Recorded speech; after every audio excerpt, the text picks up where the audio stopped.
यहां पर हम लोग बात करेंगे 3 वर्ष तक ये 1-1 साल की योजना रही। आगे हम बात कर रहे हैं चतुर्थ पंचवर्षीय योजना। देखिए चतुर्थ पंचवर्षीय योजना, इसका मुख्य उद्देश्य था आत्मनिर्भरता की प्राप्ति करना, ठीक है, और स्थिरता के आर्थिक विकास को बढ़ावा देना। गॉडगिल फॉर्मूले पर आधारित थी, गॉडगिल फॉर्मूले पर आधारित थी।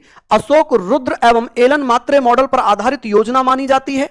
इसमें औसत लक्ष्य रखा गया था 5.7, लेकिन प्राप्त हुआ था 3.3, ठीक है। वहीं इसकी उपलब्धियां, पंचवर्षीय योजना के दौरान भारत में अनेक कार्य संपादित हुए। 14 बैंकों का राष्ट्रीयकरण हुआ, इसरो की स्थापना हुई, ऑपरेशन फ्लड चलाया गया, पाकिस्तान भारत युद्ध हुआ, स्माइलिंग बुद्धा और पोखरण परमाणु परीक्षण हुआ, तारापुर महाराष्ट्र में परमाणु षड्यंत्र लगाया गया, सूखा प्रवण क्षेत्र कार्यक्रम को अपनाया गया। ये सब किसमें हुए हैं? आप कहेंगे भैया ये सब हुए चौथी पंचवर्षीय योजना के दौरान।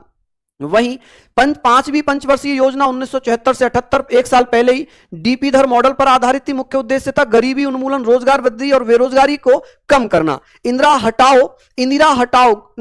ने नारा दिया था गरीबी हटाओ, और विपक्ष ने नारा दिया था इंदिरा हटाओ। कि भैया कौन सी पंचवर्षीय योजना में विपक्ष ने नारा दिया था कि इंदिरा हटाओ? तो आप कहेंगे साहब वो पांचवी पंचवर्षीय योजना थी। क्षेत्रीय ग्रामीण बैंक की स्थापना हो जाती है 1975 में। भैया कहां पर होती है? मुरादाबाद में, जिसे प्रथमा बैंक कहा गया था। यह योजना काल में 4.4 की वृद्धि का लक्ष्य रखा गया था, प्राप्त हुआ था 4.8। न्यूनतम अवकाश कार्यक्रम, न्यूनतम आवश्यकता कार्यक्रम है, ठीक है। आप कहेंगे भैया इसकी शुरुआत 1974 में होती है और इसके प्रथम वर्ष की गई थी, ठीक है, इस योजना के, यानी कि 1974 के पहले वर्ष में ही 1974 में ही न्यूनतम आवश्यकता योजना चलाई गई थी, कार्यक्रम चलाया गया था, मिनिमम नीड प्रोग्राम चलाया गया था। काम के बदले अनाज योजना भी इसी में अपनाई गई थी कि भाई जो काम कर रहे थे उन्हें अनाज दिया जाए। क्या दिया जाए? अनाज दिया जाए।